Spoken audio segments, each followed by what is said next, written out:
Cory a programmer, one of our wonderful programming team.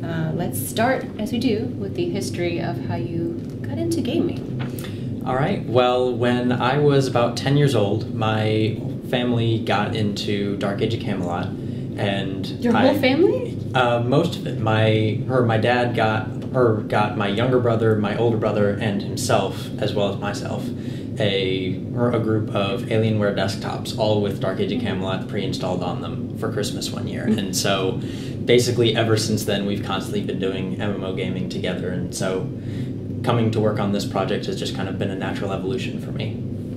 Okay. I understand you went to school for game development as well. Yes, I attended Full Sail. I was there specifically for video game development, specifically programming.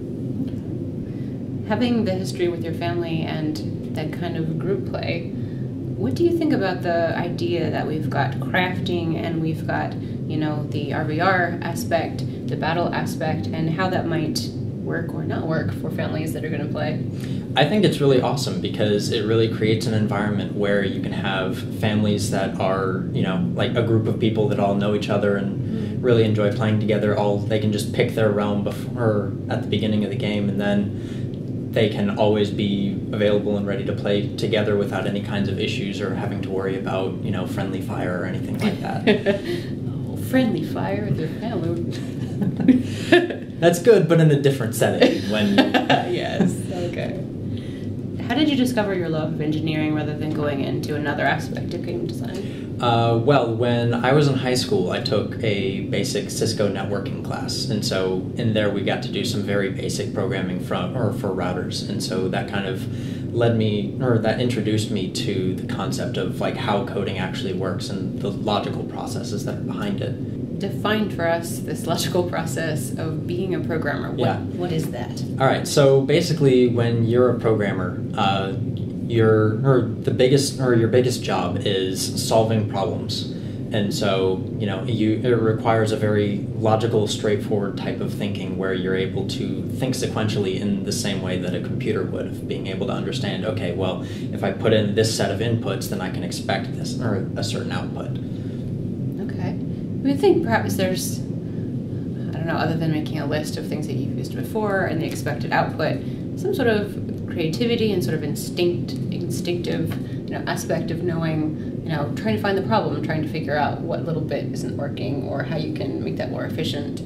Do you find that? Yeah. There's definitely some variation. Like as you get more experience as a programmer, you start to see that there's a lot more than just one way to solve any given problem.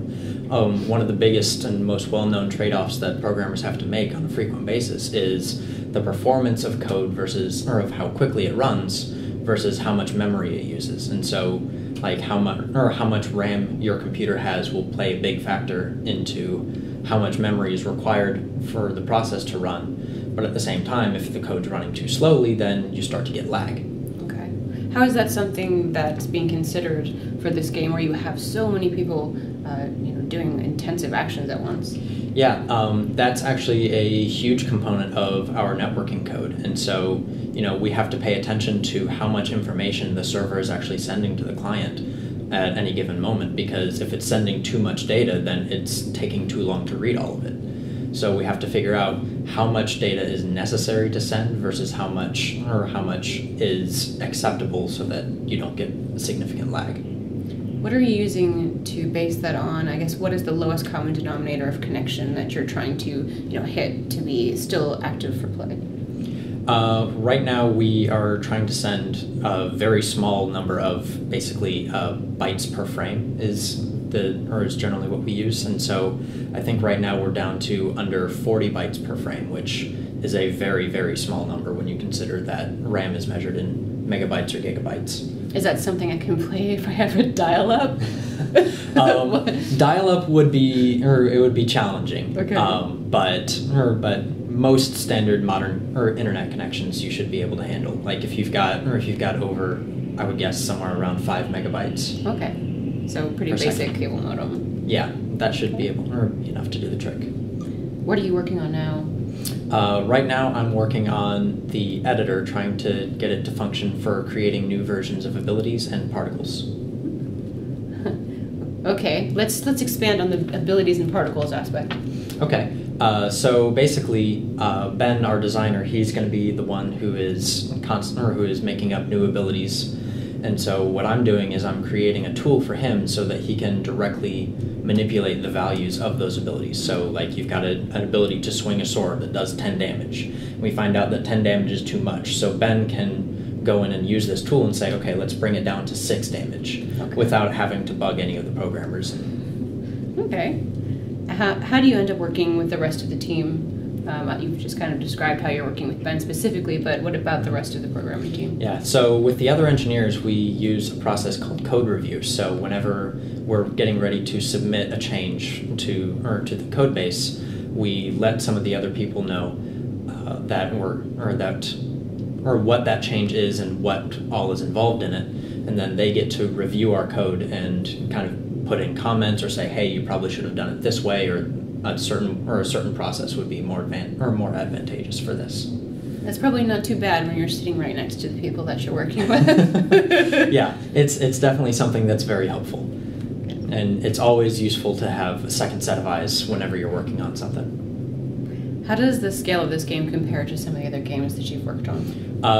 Blows it completely out of the water. Before this, I've only worked on very small scale mobile style games that were all single player experiences. So this is completely new for me. Did you work on March on Oz, or what's your opinion on that mobile game? I did not did not work on March on Oz. I only came here a couple months ago. But I did play the game, and I thought it was a really well executed game. I thought it was a lot of fun.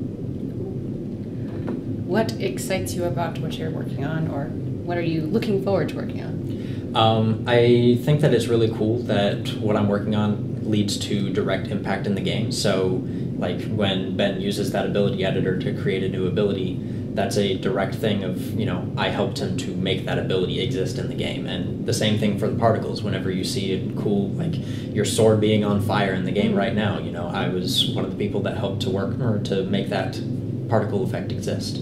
How do you work with Mike Crossmeyer on getting some of the effects that he's working on? It sounds like that perhaps has something to do with the particles that you're talking about. Yeah, definitely. So basically, Mike is he's the guy who's in charge of actually making all of the various particle effects.